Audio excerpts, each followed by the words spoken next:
We take our modern electric lighting for granted. Electricity allows us to work long into the night. Brightly lit streets are safer for walking or driving. Imagine what it must have been like in Jesus' time, with only oil lamps or candles, or the light of the moon and the stars. Light is an important image in John's Gospel, which we're hearing on these Lenten Sundays. In today's text, where Jesus meets with Nicodemus at night, the theme of light and its absence is important. Here we can imagine someone lurking about the dark streets of Jerusalem, plotting evil deeds.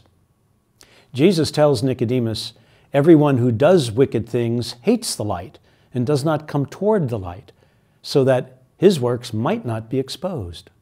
But whoever lives the truth comes to the light, so that his works may be clearly seen as done in God." This text reminds me that the season of Lent has an alternate name which you might not be aware of. It's also called the period of purification and enlightenment in the ritual books. This name for Lent goes back to the most ancient purpose for this season of the church year as a time of preparing people to enter the church through baptism. Another name for baptism in ancient times was enlightenment or illumination. Thus, during the season of Lent, those preparing for the sacrament are to purify their minds and hearts, examine their consciences, and repent of their sins.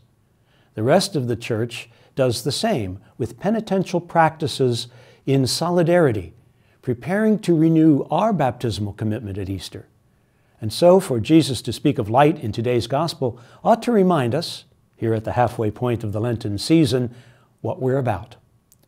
Re-examine our commitments to prayer, fasting, and almsgiving this weekend. They're meant to lead us to the light of the Easter Vigil, where our profession of faith has been accompanied by works clearly seen as done in God.